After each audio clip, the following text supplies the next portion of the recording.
అదే సందర్భంలో పాపం ఆయన చాలా చేద్దాం అనుకున్నాడు, మన జిల్లా నాయకుడు దొంగనాయాళ్ళు, లేకపోతే మన మంత్రి దొంగరా, లేకపోతే ఇందులో బాబు ఏం చేస్తారు తెలివిగా, సో అండ్ సో వాళ్ళు నీది ఇబ్బంది పెట్టారు నీకు, నాకు తెలుసు అది అనేసి ఆయన మీద లేకుండా అవతల ఉన్నటువంటి లీడర్ గురించి చెప్పేసేస్తారు.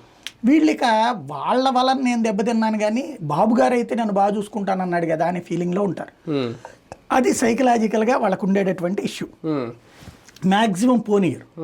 జగన్మోహన్ రెడ్డిది ఏంటంటే అంటే అక్కడ ఆయనకి ఈయనకి తేడా ఏంటంటే ఆయన తెలుగుదేశం పార్టీని తన చేతుల్లోకి తీసుకున్నారు, తను పెట్టిన పార్టీ కాదు. ఆ రోజున కొంతమంది అలా ఉండిపోయినటువంటి వాళ్ళు కూడా తర్వాత వెనక్కి వచ్చే పరిస్థితి సృష్టించడము, లేదా వాళ్ళ పరిస్థితులు బాగా వెనక్కి రావడము జరిగినా కూడా వాళ్ళని అవమానించాల. కానీ ఎవరిని ఎక్కడ పెట్టాలో తెలుసు. ఫర్ ఎగ్జాంపుల్ గోరంట్ల బుచ్చి చౌదరి ఆ రోజున విభేదించిన వాళ్ళల్లో నెంబర్ 1. ఎన్టీఆర్ బతుకున్నంత వరకు ఉన్నాడు, ఆ తర్వాత ఎన్టీఆర్ తెలుగుదేశం తరపున ఉన్నాడు.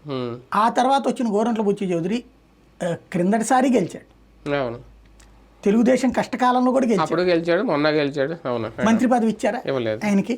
ప్రొటెం స్పీకర్ ఇచ్చారు కాసేపు అంతే. ఆ ప్రొటెం స్పీకర్ ఆయన ఇచ్చేది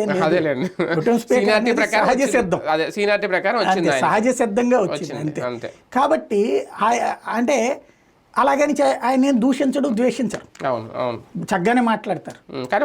కానీ నువ్వు ఆ రోజున నాకు ఇబ్బంది పెట్టావు, ఎందుకంటే అప్పుడు సీట్ రాదన్నప్పుడు ఫైట్ చేశాడు కదా, జనసేనకి వెళ్ళిపోతుంది సీట్ అన్నప్పుడు. అదే అట్లాగ ఇచ్చాను నీకు అంత క్రైసిస్ లో కూడా